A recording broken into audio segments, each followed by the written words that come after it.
Hello students, कैसे हो आप सब। आज हम फिर से इलेक्ट्रिक चार्ज एंड फील्ड की एक और लेक्चर वीडियो लेके आए हैं। थंबनेल देख के आपको पता चल गया होगा आज का टॉपिक क्या होने वाला है। तो हमारा जो आज का टॉपिक है वो है इलेक्ट्रिक डाइपोल। तो चलिए स्टार्ट करते हैं। तो क्या होता है इलेक्ट्रिक डाइपोल। तो सबसे पहले बात आती है डाइपोल। इलेक्ट्रिक से तो हमें पता है,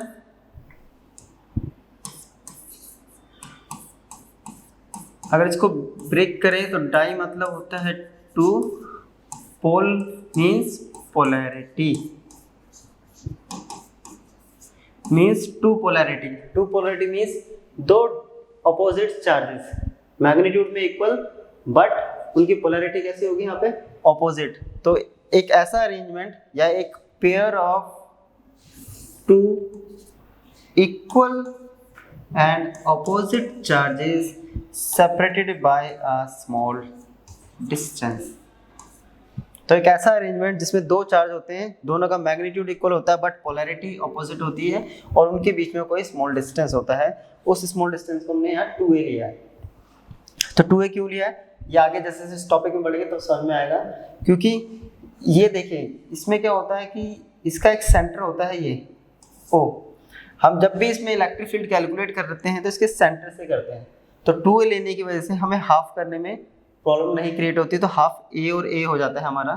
तो वहाँ पे हम कैलकुलेशन में हमसे गड़बड़ी होने के चांसेस कम हो जाते हैं, राइट। तो इसलिए लेते हैं हम 2a। तो ये था हमारे इलेक्ट्रिक डाइपोल का बेसिकली इंट्रोडक्शन। अब इलेक्ट्रिक डाइपोल के बाद जो टॉपिक है हमारा वो होता है डाइपोल मूवमेंट। तो डाइपोल मूवमेंट क्या होता है? डाइपोल मूवमेंट बताता है हमारी किसी भी इलेक्ट्रिक डाइपोल की स्ट्रेंथ को। इट मीन्स उसमें लगने वाली जो इलेक्ट्रिक फील्ड है उसकी स्ट्रेंथ कितनी होगी उसको कैलकुलेट करते हैं हम डाइपोल मूवमेंट से, राइट। और ये इक्वल होता है, तो ये देखिए ये दोबारा एक और हम डाइपोल बना रहे हैं यहाँ पे फिर से, plus Q minus Q distance to A. तो ये जो इक्वल होता है डाइपोल मोमेंट वो इक्वल होता है product of magnitude of either vector. Either means इनमें से किसी भी एक magnitude of either vector sorry कह रहा हूँ आइदर चार्ज, इनमें से किसी भी एक चार्ज के मैग्नीट्यूड और उसमें उन दोनों के बीच के डिस्टेंस का प्रोडक्ट जो होता है वो कहलाता है हमारा डाइपोल मोमेंट। और इसका सिंबल होता है P, right. P equals to होता है, क्या कह रहा है, आइदर चार्ज इनटू सेपरेशन। अब चार्ज जो है इन दोनों के बीच का कोई भी एक चार्ज ले लीजिए, उसका मैग्नीट्यूड लेना था Q, सेपरेशन हो गया 2a। तो ये हो गया डाइपोल मोमेंट। अब आती है बात इसकी डायरेक्शन की। तो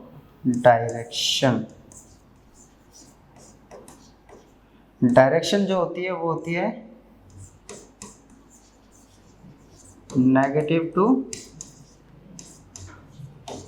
पॉजिटिव।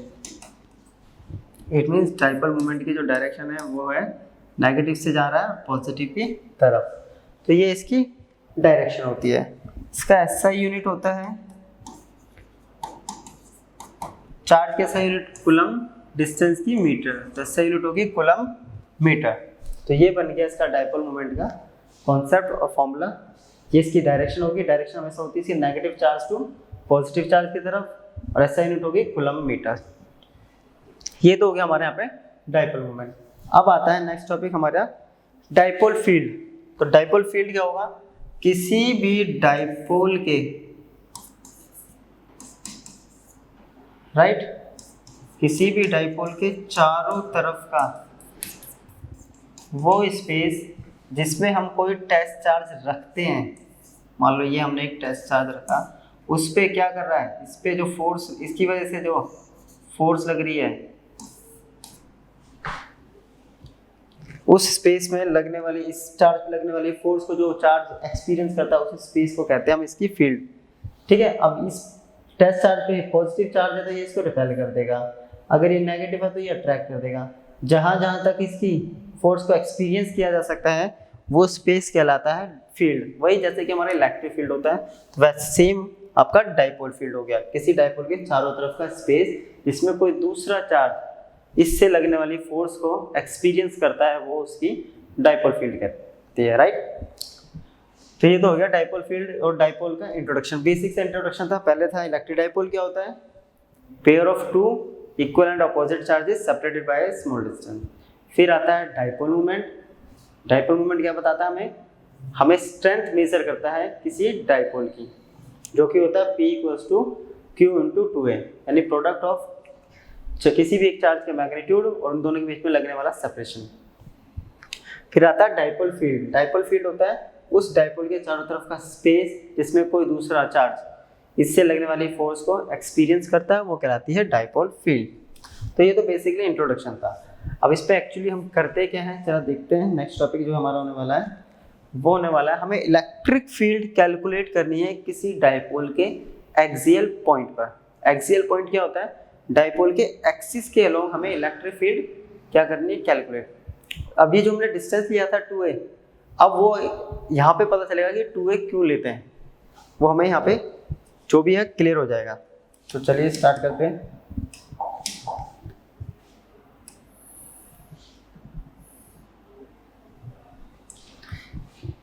ये हो गया -q चार्ज, ये हो गया +q चार्ज, सेपरेशन हो गया, ये बना लिया डाइपोल, इसकी डाइपोल मोमेंट की डायरेक्शन हो गई ये, राइट। ये इसका सेंटर हो गया O, तो ये डिस्टेंस हो गया a हाफ और इसका हाफ हो गया a।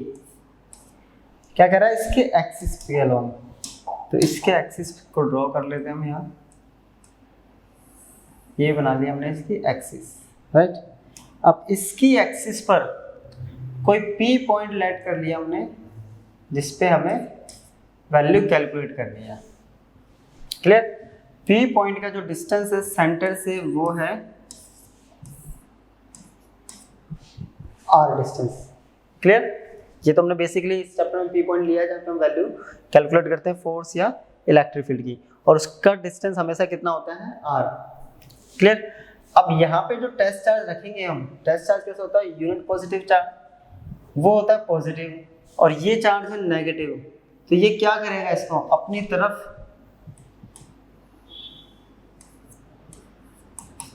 अट्रैक्ट करेगा, क्लियर। और ये क्या करेगा, पॉजिटिव वाला, ये इसे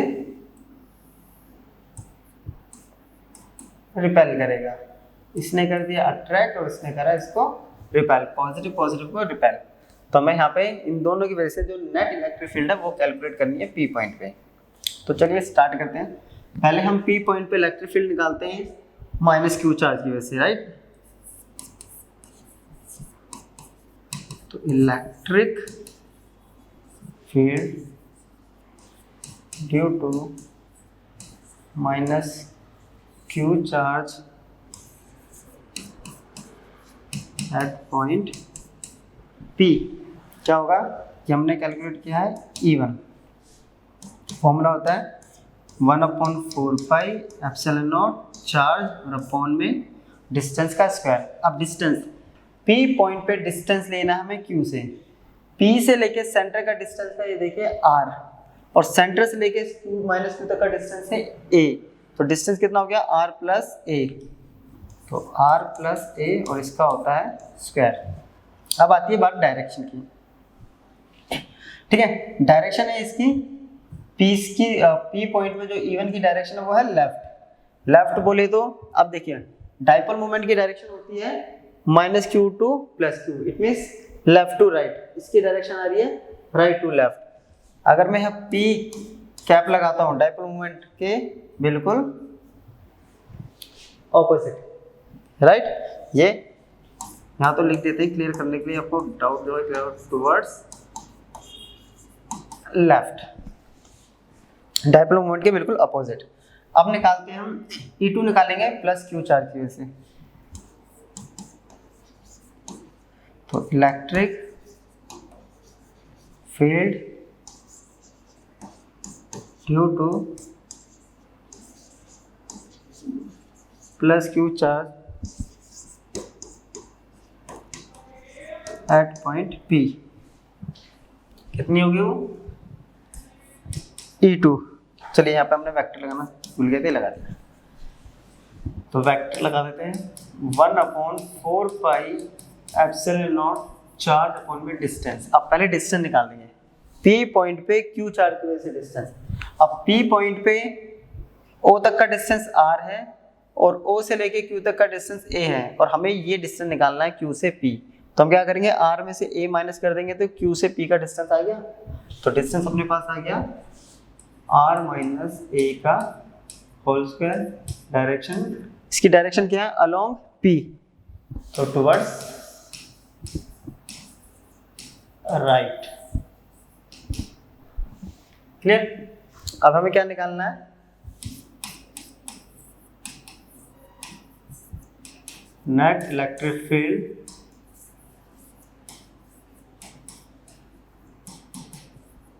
पॉइंट पी पे, नेट इलेक्ट्रिक फील्ड जो कि है हमारी क्या, ई एक्सियल। वो क्या होगा, सिंपल, तो E vector plus E two vector. इस पॉइंट पे हमने क्या कर दिया, नेट इलेक्ट्रिक फील्ड ऐड कर दी, यानी सुपरपोजिशन प्रिंसिपल लगा दिया, राइट। अब माइनस होगा या प्लस होगा, उसका जो हमारा डायरेक्शन है उसके अकॉर्डिंग अपनी वैल्यू जो पुट करेंगे उसके अकॉर्डिंग हमें पता चल जाएगा क्या होने वाला है।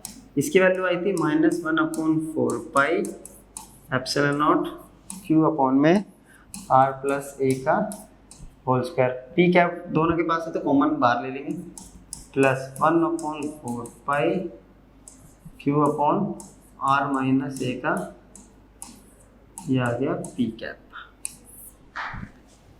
अब यहाँ पे 1/4 पाई एप्सिलॉन क्यू यानी चार्ज जो है वो कॉमन है, दोनों से बाहर ले लेते हैं, तो Q/4 पाई एप्सिलॉन नॉट। ये माइनस वाला है इसको पीछे रख देते हैं, प्लस वाले को आगे भी बच गया 1/r माइनस ए का होल स्क्वायर, ये हो गया r प्लस ए का होल स्क्वायर और पी कैप। ठीक है, इसको सॉल्व कर देते हैं तो क्या आएगा, Q अपॉन में 4 pi epsilon naught r minus A और r प्लस ए का, इससे तो ये डिवाइड हो जाएगा तो ऊपर जाके r प्लस ए का होल स्क्वायर, यहाँ सेम r माइनस ए का होल स्क्वायर और ये हो गया p। इसको a प्लस बी पे होल स्क्वायर पे ओपन करेंगे, इसको a माइनस बी के होल स्क्वायर पे ओपन करेंगे, बीच में माइनस कर देंगे और नीचे देखेंगे तो a माइनस बी और a प्लस बी का a minus B into A plus B, तो यहाँ कौन सा लग रहा है, a square minus B square, right. a square minus B square और उसके ऊपर भी पावर क्या लग रही है अपने पास 2। तो चलिए इसको सॉल्व कर देते हैं। अपने पास वैल्यू आ रही है Q/4 पाई एप्सिलॉन नॉट, यहाँ आ रहा था ये देखिए a प्लस बी का होल स्क्वायर, फिर माइनस में a माइनस बी का whole square, a plus B का whole square, a square plus B square plus 2ab minus bracket कर लेते हैं, a square plus B square minus 2ab, नीचे क्या था a प्लस बी और a माइनस बी, तो आ गया a square minus B square का होल स्क्वायर, राइट।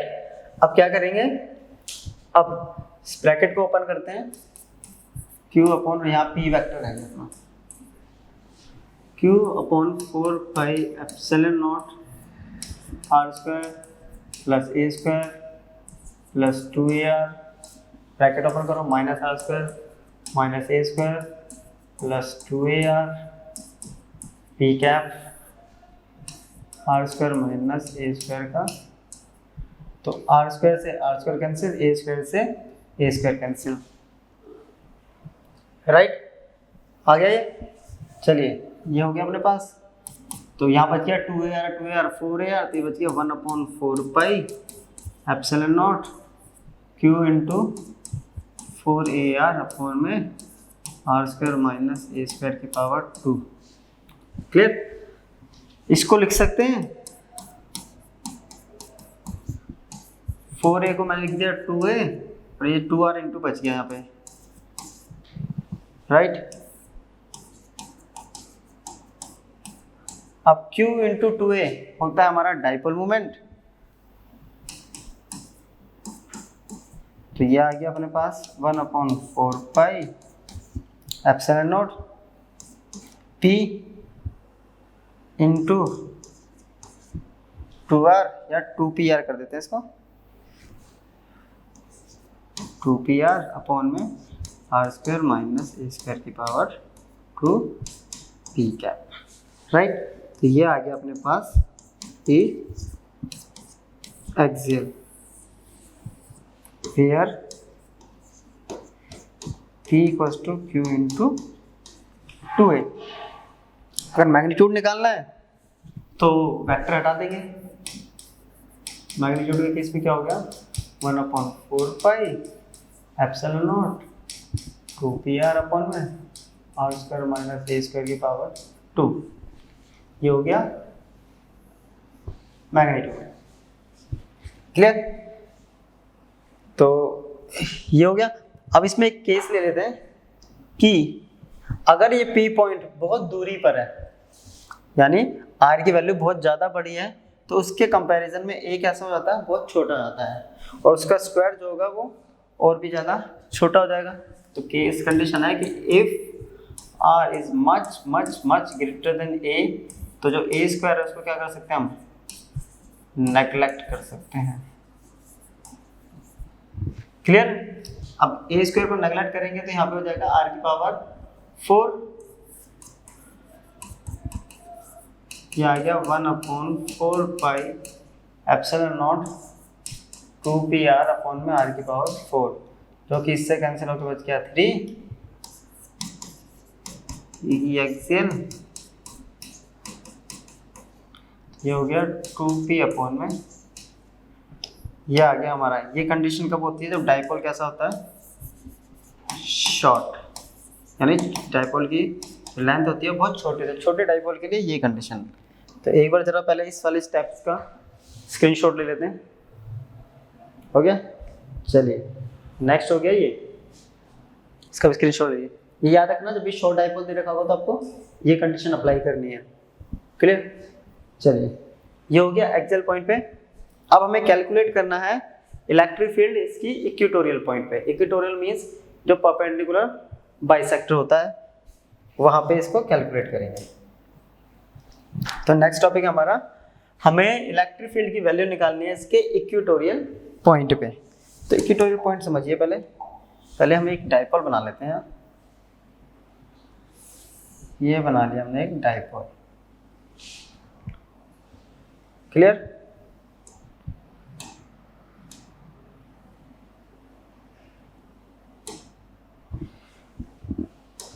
ये हो गया -q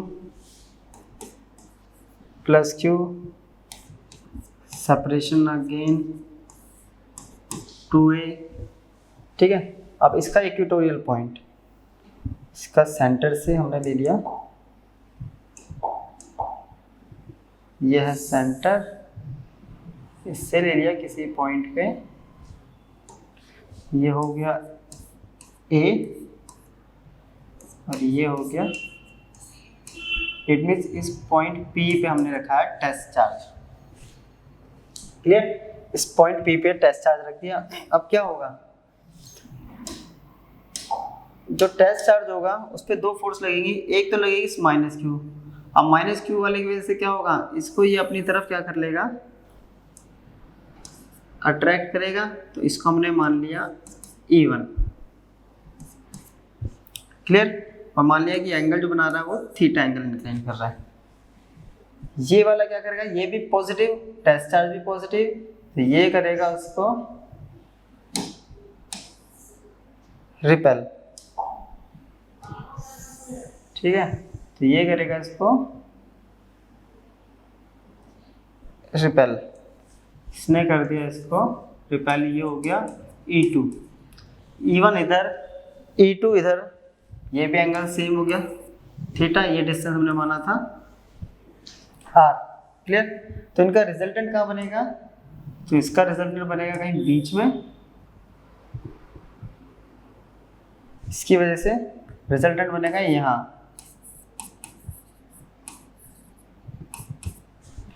क्लियर। अब देखिए ये एंगल थीटा है तो ये एंगल भी क्या हुआ थीटा, ऑल्टरनेट इंटीरियर एंगल।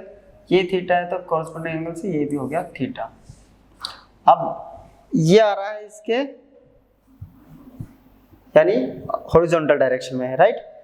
और ये जो बन रहे हैं ये बन रहे हैं दोनों के दोनों एंगल्स पे। अब हमें क्या करना पड़ेगा, इसको कैलकुलेट करना है तो इसके ये कॉम्पोनेंट रिजॉल्व करने पड़ेंगे। तो E1 को रिजॉल्व करते हैं पहले, एंगल के साथ वाला क्या आएगा E1। तो चलिए इसका काम करेंगे बाद में, आपके लिए इजी हो जाएगा। पहले सॉल्व कर लेते हैं E1 E2 की वैल्यू। ऐसा क्यों कर रहे हैं अभी बताऊंगा। तो पहले मैं इलेक्ट्रिक फील्ड निकाल रहा हूँ, electric field due to minus Q charge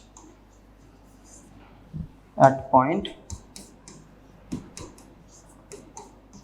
P। मैं निकाल रहा हूँ उसका मैग्नीट्यूड। तो ये हो जाएगा 1/4 pi epsilon not charge upon में डिस्टेंस का स्क्वायर। अब आता है डिस्टेंस, यहाँ से यहाँ तक का डिस्टेंस कैसे निकालेंगे, तो पाइथागोरस लगाते हैं। देखिए ये बन रहा है एक राइट एंगल ट्रायंगल, ये है R ये है A। तो ये जो होता है ये होता है R² प्लस A² का root.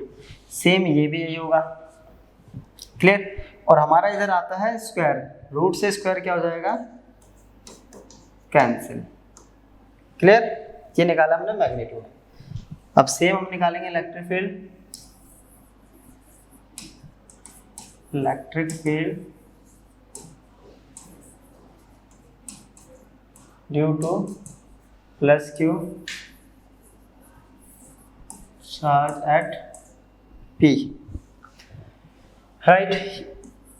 E2 1/4 pi epsilon not charge हो गया क्यू। अब आता है डिस्टेंस, डिस्टेंस प्लस क्यू और P के बीच का डिस्टेंस भी सेम है तो डिस्टेंस अगेन सेम आ गया।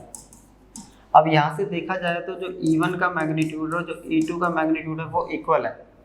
तो इसको हम क्या ले सकते हैं, कॉमन E ले सकते हैं मैग्नीट्यूड को, क्लियर। तो ये आ गया हमारा मैग्नीट्यूड, राइट। चलिए तो मैग्नीट्यूड तो आ गया अपने पास इक्वल। अब मैग्नीट्यूड इक्वल है E, तो E1 को जब रिजॉल्व करूंगा तो एंगल के साथ वाला क्या बनेगा E cos थीटा और इसके perpendicular E sin theta. Same E2 को रिजॉल्व करेंगे तो ये बन गया E cos थीटा, इसके परपेंडिकुलर। अब यहाँ से E sin थीटा और E sin थीटा दोनों इक्वल और अपोजिट है, ये दोनों एक दूसरे को कैंसिल कर गए। तो जो नेट इलेक्ट्रिक फील्ड बन रही है वो किसकी वजह से बन रही है, E cos theta plus E cos theta. तो वही निकालेंगे, resultant electric field at P। तो क्या होगी E equatorial equals to E cos theta plus E cos theta. अब बात आती है इसकी डायरेक्शन की। तो डायरेक्शन देखिए माइनस Q से P की तरफ होती है हमारे डाइपोल मोमेंट की डायरेक्शन, और ये आ रहा है डाइपोल मोमेंट के जस्ट अपोजिट आ रहा है, ये आ रहा है पॉजिटिव टू नेगेटिव। तो ये हो जाएगा माइनस ऑफ डाइपोल, यानी अपोजिट ऑफ डाइपोल, क्लियर। ये हो गया। अब हम ये करेंगे यहाँ पे, इसको क्या हो गया -2E cos theta P cap. अब अपने पास यहाँ पे E दे रखा है जो E1 और E2 के बराबर है, राइट। cos थीटा निकालते हैं, थीटा का सामने वाला परपेंडिकुलर, cos थीटा होता है B/H, it means A upon में √R² प्लस A²। तो चलिए इसको पुट कर देते हैं, दोबारा लिख देता हूँ ये क्वेश्चन। ये आ रही है E equatorial equals to -2E cos theta of P cap -2, इसकी वैल्यू आई थी 1/4 pi epsilon naught, right, Q upon में R² प्लस A²। ट्रायंगल हमारा बन रहा था कुछ ऐसे, ये थीटा, ये ए, ये आर और ये under root R square plus A square. तो कॉस थीटा हो गया B by H, A upon में R square plus A square, under root का मतलब होता है 1/, ये लगा दें हमने पी क्या। क्लियर? चलिए, -1/4 एप्सिलॉन नॉट क्यू, 2 को इसके साथ ले गए 2a अपॉन में R square plus A square, power 1 और पावर 1/2 तो कितने होगी पावर 3/2 पी कैप। अब यहाँ पे q इंटू 2a क्या बन गया, डाइपोल मोमेंट अगेन, तो अपने पास आ गया -1/4 एप्सिलॉन नॉट, डाइपोल मोमेंट बन गया ये हो गया R square plus A square की पावर 3/2 और पी कैप, ये आ गया ई इक्वेटोरियल। तो ये आ गया अपना मेन कॉन्सेप्ट। क्लियर? समझ में आया? ये काफ़ी इजी किसकी हुआ है डेरिवेशन। क्लियर? ये आ गया। अब अपने को क्या करना है, अगेन शॉर्ट डाइपोल के लिए केस लेना है। कंडीशन क्या है कि if r is much much much greater than a, तो a square can be neglected. किसके लिए होता है ये, शॉर्ट डाइपोल, अगर डाइपोल बहुत छोटा हो तो, एज कम्पेयर टू हमारा जहाँ इस पर हमने वैल्यू निकालनी इस पॉइंट से। तो a स्क्वायर को नेग्लेक्ट कर देते हैं, यहाँ से a स्क्वायर खत्म, तो ये क्या आ गया अपने पास, ये आ गया -1/4 एप्सिलॉन नॉट p अपॉन में, ये देखिए आर स्क्वायर और पावर 3/2, तो ये हो गया आर स्क्वायर इंटू पावर 3/2, ये p कैप से ये कैंसिल, ये आ गया -1/4 epsilon naught p cap upon में r की पावर 3, ये आ गया इसका। और अगर मैग्नीट्यूड निकालना है तो e इक्वेटोरियल आ गया 1/4 एप्सिलॉन नॉट p अपॉन में, ये हो गया इक्वेटोरियल। तो एक बार जरा इसका ना स्क्रीनशॉट ले लेंगे स्टार्टिंग से, ये हो गया स्टार्टिंग स्टेप, इसका स्क्रीनशॉट डन, ये हो गया इसका। अगर अब ध्यान से देखा जाए ई इक्वेटोरियल का फॉर्मूला देखिए पहले, यहाँ पे ये रहा 1/4 एप्सिलॉन नॉट p अपॉन में r क्यूब, वहीं हम देखेंगे ई एक्सियल का 1/4 epsilon not 2p/r cube, it means E axial 2 times है। ध्यान से देखा जाए तो यहाँ से हम एक रिलेशन इन दोनों के बीच में बना लेते हैं, राइट। तो अपने पास जो ई एक्सियल आया था वो है, मैग्नीट्यूड की बात करो तो 1/4 एप्सिलॉन नॉट 2p/r क्यूब, और ई इक्वेटोरियल है 1/4 epsilon not p/r cube. Clear? अब ध्यान से देखिए, इतनी वैल्यू तो इसके पास ऑलरेडी है, ये वैल्यू, राइट, दे रखी है। इन दोनों को या तो डिवाइड कर दिया, डायरेक्ट लिख दिया। जो ई एक्सियल है वो क्या है, 2 टाइम्स आ रही है किसके, ई इक्वेटोरियल के।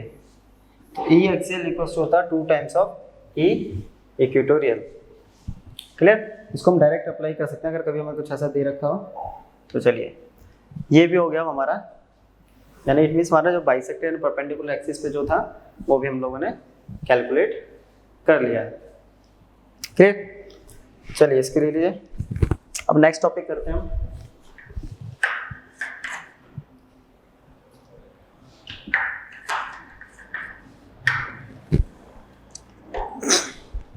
नेक्स्ट टॉपिक, इलेक्ट्रिक फील्ड निकालनी है हमें किसी शॉर्ट डाइपोल से, यानी कंडीशन शॉर्ट डाइपोल की दे दी हमें, वो आर क्यूब वाला फॉर्मूला लगना है, राइट। किसी भी पॉइंट पे, यानी इस स्पेस में कहीं भी किसी पॉइंट पे, क्या है टॉपिक को जरा समझते हैं एक बार। तो ये रहा अपने पास एक डाइपोल, -q +q, राइट, ये बन गया डाइपोल। तो इसमें डाइपोल की जो डायरेक्शन है वो क्या है, ये ए बी मैंने अगर डाइपोल माना है तो ये इसकी डायरेक्शन हो गई ए से बी। क्लियर। और हमें बोला है जो किसी एनी पॉइंट पर, किसी भी पॉइंट पे, तो वो पॉइंट हमने मान लिया कि यहाँ से इसके सेंटर से वो कोई पॉइंट है इस पॉइंट के पर, क्योंकि थीटा एंगल पे और आर डिस्टेंस से यहाँ पर है, राइट। यहाँ से हमने ले लिया ये के पॉइंट पे, इसकी वैल्यू हमें फाइंड आउट करनी है। क्लियर। अब डाइपोल की डायरेक्शन है ये, इट मीन्स डाइपोल है हमारा ये P, right, A to B, और हमें फाइंड आउट करनी है इस पे K पॉइंट पे। तो हम क्या करेंगे, इसको रिजॉल्व करते हैं। देखिए एंगल के साथ वाला बनता है हमारा, ये जो होगा ये क्या होगा, P cos थीटा। इसके जस्ट परपेंडिकुलर जो होगा हमारा, ये ले लिया हमने इसके परपेंडिकुलर, ये होगा हमारा P sin थीटा। यानी दो डाइपोल बन गए। अब यहाँ पे ध्यान से देखा जाए तो एक डाइपोल तो ये बन गया हमारा, और एक डाइपोल हमारा ये बन गया, ये और एक ये, और हमें P पॉइंट पे निकालना है। ठीक है, P पॉइंट पे फाइंड, सॉरी K पॉइंट पे फाइंड आउट करना है। अब कैसे करें, अब देखिए इस K पॉइंट के लिए ये जो P cos थीटा है ये कैसा है, ऐसे अप्लाई हो रहा है इसके एक्सिस पे, यानी क्या आपका जो पॉइंट K है, K is axial point for P cos theta. तो एक्सियल पॉइंट बोले तो ये, राइट, इसको हम मान लेते हैं E1, यानी P cos थीटा ऐसे अप्लाई हो रहा है। ठीक है, P sin थीटा की डायरेक्शन है ये। क्लियर। P sin थीटा होता है -2 पॉजिटिव। अब इसका इस पॉइंट पे हमें फाइंड आउट करना है इसका अपोजिट कैसा बनेगा, या इस डायरेक्शन में लूंगा तो मेरा आ जाएगा नेगेटिव, और अगर मुझे इस डायरेक्शन में मैंने लिया, यानी K पॉइंट पे ही, पॉइंट समझाता हूँ, K is equatorial point for P sin theta. देखिए P sin थीटा ये है, तो डायरेक्शन क्या होती है, -2 पॉजिटिव। इसके अपोजिट डायरेक्शन में जा रहा है मेरे पास E2, यानी अपने पास जा रहा है ये, तो इसकी वैल्यू क्या हो गई, पॉजिटिव। इसकी वैल्यू होती है ये, तो यहाँ पे हम क्या लगा के करते हैं, माइनस, तो ये इसके अपोजिट हो गया, तो ये हो गया E2, सेम होगा बट अपोजिट डायरेक्शन की वजह से ये बन गया पॉजिटिव, तो ये बन गया P sin थीटा। तो E1 क्या हो गया अपने पास, तो E1 कैसे निकलेंगे, देखिए पहले E1 कैलकुलेट करते हैं। तो E1 का फॉर्मूला एक्सियल के लिए, राइट, E1 किसके लिए है, एक्सियल के लिए। तो चलो मेंशन कर देते हैं इसको, 4 एक्सियल लाइन, वो है E1। इसका फॉर्मूला बन रहा 1/4 एप्सिलॉन नॉट, डिस्टेंस क्या होता है r3, और यहाँ होता है 2p। अब P का कौन सा आएगा, तो यहाँ आएगा P का ये P cos थीटा, एक्सियल पे कौन सा है, P cos थीटा। अब आ रहा है 4 इक्वेटोरियल लाइन, E2 वो होता है 1/4 एप्सिलॉन, और नीचे r3 आता है, और यहाँ आता है P। अब P का कौन सा आएगा, तो ये आएगा P sin थीटा। इसमें डायरेक्शन थी -2 पॉजिटिव, तो इसका अपोजिट हो गया, तो इसलिए आ गया यहाँ पे प्लस में। अब ये दोनों देखिए पैरेललोग्राम बना रहे हो, पैरेललोग्राम लो के अकॉर्डिंग जो E नेट आएगा वो होगा ये। क्लियर, E नेट करें हम, E net it means resultant electric field, वो क्या होगा, E net equals to under root, parallelogram दोनों आएंगे, E1 का स्क्वायर प्लस E2 का स्क्वायर। और 90 डिग्री है तो 2ab cos थीटा 0 हो जाएगा। क्लियर? E1 की वैल्यू सब्स्टिट्यूट करते हैं यहाँ पे। E1 की वैल्यू है 1/4 pi epsilon not 2p cos theta upon r³ इसका square plus 1/4 pi epsilon naught p sin theta upon में r³ इसका स्क्वायर। अब यहाँ से देखिए इसका स्क्वायर होगा, इसका स्क्वायर होगा, p का स्क्वायर होगा, ये सारा क्या हो जाएगा, रूट से बाहर आ जाएगा। बाहर क्या आ गया, 1/4 pi epsilon naught p, sorry बराबर ये आ गया p by r³ as it is. Root में रह गया 2 का स्क्वायर आ गया 4, cos का हो गया cos स्क्वायर थीटा, sin का हो गया sin square theta. Clear? 4 cos square theta plus sin square theta. इस 4 cos स्क्वायर थीटा को हम लिख सकते हैं 3 cos square theta plus cos square theta, इसको लिख सकते हैं ना। तो पहले एक बार इसका स्क्रीनशॉट ले लीजिए। क्लियर? तो 1/4 पाई एप्सिलॉन नॉट इसको लिखते हैं, ये आ रहा है 1/4 pi epsilon naught p upon में r³, यहाँ बचा अंडर रूट में 3 cos square theta, 4 cos square theta को ब्रेक करके हमने लिख दिया यहाँ cos स्क्वायर थीटा प्लस, तो cos square theta plus sin square theta ये हो गया अपने पास 1, तो 1/4 pi epsilon naught p upon में r³ under root 3 cos square theta plus 1। तो ये आ गया अपने पास E नेट, ये बन गया नेट इलेक्ट्रिक फील्ड का फॉर्मूला। क्लियर? अब आता है डायरेक्शन। क्या आती है? डायरेक्शन। डायरेक्शन के लिए हम लगाते हैं, अब इसकी डायरेक्शन के लिए हमने लिख दिया, इसको मान लेते हैं ये जो है इसके साथ बना रहा है बीटा एंगल। तो उसका फॉर्मूला क्या होता है, tan बीटा इक्वल्स टू क्या होता है, परपेंडिकुलर अपॉन में बेस, परपेंडिकुलर बोलते हैं E2/E1, तो E2/E1 कर देते हैं। tan बीटा होता है P/B जो कि है E2/E1। अब E2 की वैल्यू थी 1/4 pi epsilon naught P upon में P sin थीटा अपॉन में r³। E1 की वैल्यू थी, ये रेसिप्रोकल हो जाएगा 4 pi epsilon not r³ upon में 2p cos थीटा, ये कैंसिल आउट हो गया इससे, p से p गया, sin बाई cos 1/2 बच गया, sin बाई cos होता है tan थीटा। तो जो tan बीटा है वो इक्वल्स टू हो गया 1/2 tan थीटा। तो ये हो गया हमारे पास इसका डायरेक्शन का कॉन्सेप्ट, राइट। अब इसमें हम 2 केसेस ले लेते हैं।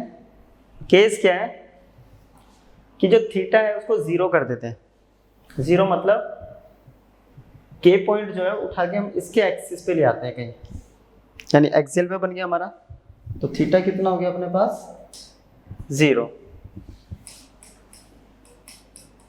इफ थीटा इक्वल्स टू 0, तो इसके अंदर cos थीटा कितना आएगा, यानी cos 0 क्या होता है, cos 0 sin 0 होता है 0, तो cos 0 हो गया अपना 1।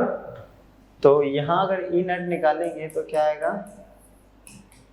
1/4 pi epsilon naught P upon r³, यहाँ बच गया अपने पास 3, क्योंकि cos 0 तो हो गया 1 का स्क्वायर 1, 3 + 1 4, और 4 का रूट आ गया 2, राइट।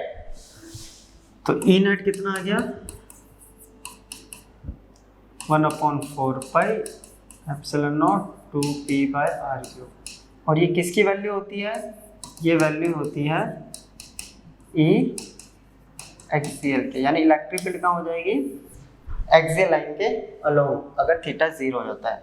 तो सेम इसमें अगर थीटा 0 है तो tan थीटा कितना होगा, tan 0 कितना होता है 0, तो tan बीटा कितना आ गया, तो बीटा भी 0। बीटा 0 ये भी यही बता रहा है कि डायरेक्शन उसकी भी क्या होगी, along the axial point. Clear? इसका स्क्रीनशॉट ले लेते हैं एक बार। चलिए अब नेक्स्ट केस क्या कर रहा है कि हम कंडीशन ले लेते हैं कि थीटा क्या है इस बार 90। थीटा 90 का मतलब ये के पॉइंट कहीं इसके परपेंडिकुलर पर है, थीटा 90 बन गया, ऐसे या ऐसे कहीं हो गया, परपेंडिकुलर है तो cos 90 0, तो ये इक्वेशन हो गई 0। तो ई नेट कितना आ जाएगा, तो ई नेट देखिए पहले समझ जरा, ये 0 हो गया, ये हो गया 1/4 एप्सिलॉन नॉट, ये बच गया p अपॉन r3, ये 0, तो 3 × 0 0, 1 का तो 1 ही होता है। तो ये किसकी वैल्यू होती है, ये होती है ई इक्वेटोरियल की, यानी ई नेट हो जाएगा ई इक्वेटोरियल के बराबर अगर थीटा 90 है। थीटा 90 है तो tan 90 क्या होता है, इन्फिनिटी, राइट? तो tan बीटा कितना हो गया, इन्फिनिटी, तो बीटा कितना हो गया, tan इनवर्स इन्फिनिटी, यानी नॉट डिफाइन, नॉट डिफाइन का मतलब क्या हो गया, अगेन 90, तो उसकी डायरेक्शन कहाँ हो जाएगी 90 का लॉन्ग, वो ऑलरेडी हम बता चुके हैं। क्लियर? तो ये था हमारा शॉर्ट डाइपोल का केस। तो यहाँ पे हमारे तीनों केसेस हो गए, एक्सियल पॉइंट, इक्वेटोरियल पॉइंट और किसी भी एनी पॉइंट पे। ये जो एनी पॉइंट वाला है हमारा किसी भी अननोन पॉइंट पे, ये जनरली सीबीएसई में पूछा नहीं जाता है, तो ये आप एंट्रेंसेस के लिए आप कर सकते हैं। तो इसका भी एक बार स्क्रीनशॉट ले लेते हैं। अब इन टॉपिक्स पे, इस टॉपिक्स को थोड़ा सा हम क्या करते हैं, एक दो न्यूमेरिकल से हेल्प से और क्लियर कर लेते हैं। क्लियर? तो चलिए, तो अपने पास पहला क्वेश्चन है कि calculate the magnitude of force due to an electric dipole of dipole movement on an electron 25 nanometre from the centre of the dipole along the dipole axis. यहाँ पे हमें क्लियर कर दिया है, हमें फोर्स निकालनी है along the dipole axis, it means axial point की वजह से, right? Assume that this distance is large relative to the dipole's charge separation। यहाँ पे एक चीज हल कर रखी है कि जो ये डिस्टेंस है r की वैल्यू डाइपोल के चार्ज सेपरेशन से बहुत ज्यादा है, यानी ये हो गया शॉर्ट डाइपोल वाला केस। क्लियर? तो यहाँ पे बहुत कुछ हमें यहाँ पे क्लियर कर दिया है। अब किसी चार्ज की वजह से इलेक्ट्रिक फील्ड में फोर्स का फॉर्मूला होता है ये, राइट? ये होता है। तो अब हमें निकालना है, ये हमें दे रखा है इलेक्ट्रॉन का चार्ज, हमें पता होना चाहिए E। कैसे निकालते हैं, एक्सियल पॉइंट में Q ये होता है 1/4 एप्सिलॉन नॉट 2p/r क्यूब। क्यों? क्योंकि यहाँ बोला है कि डिस्टेंस जो है बहुत ज़्यादा है as compare to charge separation. तो बस सब कुछ तो हमें यहाँ दे दिया है, इजी कर दिया सारा क्वेश्चन। ये क्या है, इलेक्ट्रॉन का चार्ज 1.6 10⁻⁹, इसकी वैल्यू 9 इंटू और 10⁹ 2, डाइपोल मोमेंट हमें दे रखा है 3.6 10⁻⁹, आर क्यूब। अब यहाँ पे सेपरेशन हमें दे रखा है, ये दे रहा है इलेक्ट्रॉन जो है इतनी मीटर दूरी पर है इसके, तो आर की वैल्यू मिल गई है 25 इंटू 10⁻⁹ और इसकी पावर 3। क्लियर? इसको सॉल्व कर देंगे, सॉल्व करने पे इसकी वैल्यू आएगी 6.2 इंटू 10⁻⁻15 न्यूटन के अप्रॉक्स इसकी वैल्यू आ जाएगी। ये होगा इसकी वैल्यू। क्लियर? तो ये बेसिक सा क्या था, छोटा सा क्वेश्चन था, वैसे अपने को कॉन्सेप्ट समझना था कि कब हम शॉर्ट डाइपोल वाला केस से अप्लाई करते हैं। क्लियर? हो गया? चलिए, ये है नेक्स्ट क्वेश्चन। क्या कह रहा है, कोई चार्ज जो है हमारे पास, ध्यान से क्वेश्चन को इसको रीड करना है कि चार्ज Q1 की वैल्यू दे रखी है 6 नैनोकूलम, उसको y एक्सिस पे रखा गया है, y की वैल्यू जो है +3 सेंटीमीटर है। चार्ज Q2 की वैल्यू है -6.0 नैनोकूलम, वो भी y एक्सिस पर है, जब y की वैल्यू -3 सेंटीमीटर है। हमें फोर्स निकालना है किसी टेस्ट चार्ज Q0 पे, और उसकी वैल्यू दे रखी है 2 नैनोकूलम, और उसको x एक्सिस पे रखा है, x की वैल्यू क्या है 4 सेंटीमीटर। क्लियर? तो जरा इस क्वेश्चन को समझते हैं एक बार। तो ये हो गया एक्सिस, क्लियर। तो ये हो गया हमारे पास axis, Y, Y dash, X और एक्स डैश। पहला चार्ज जो है वो Q1 रखा हुआ है, ये मान लेते हैं Q1, इसकी वैल्यू है 6 नैनो कूलम। जब y की वैल्यू कितनी है तो ये डिस्टेंस हो गया 3 सेंटीमीटर, क्लियर।